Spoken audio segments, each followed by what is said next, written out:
The cost of food is going up. You only have to go to the supermarket to see it for yourself. Add to that, of course, the supply chain problems. We are all victims of the cost of living crisis, but I'm afraid to say that problem's now arrived at the school gates too. Now, let's just get a flavour of what's happening in schools in England and Wales. 90% of caterers are experiencing food shortages due to those supply chain issues and the rising cost of food. Now, over a third of caterers are considering using processed food, with 12% saying they're already doing that. And here's the really worrying thing. 40% are concerned they won't be able to meet school food standards in the new academic year. Now, the School Caterers Association for England and Wales, they're called LACA, they say schools are now at breaking point.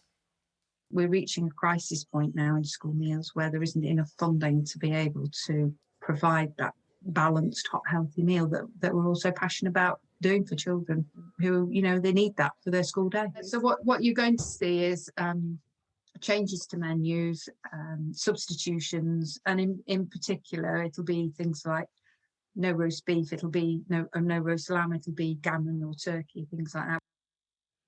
And what about the impact then on those school meals? Well, what you've got to remember here is the demand for free school meals has never been bigger. People really rely on getting those. And for some children, that might be the only hot meal they have in the whole of the day. So if you're compromising, say, the quality of the meat or the food, that's really going to have an impact. Well, we spoke to a nutritionist to get their reaction.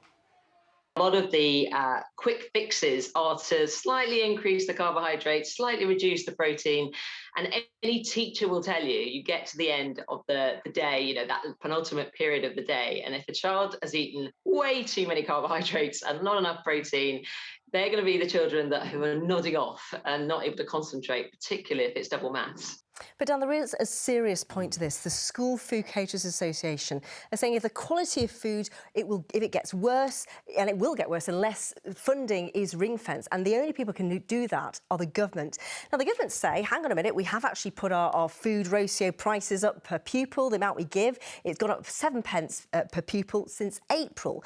But campaigners say it's still not enough. It doesn't take into account, for example, the rate of inflation. Now, that phrase, you are what you eat, it's never been so true. If kids aren't getting those nutritious, those healthy, those balanced meals, that, of course, is going to have a detrimental effect, not only on their health, but their learning too.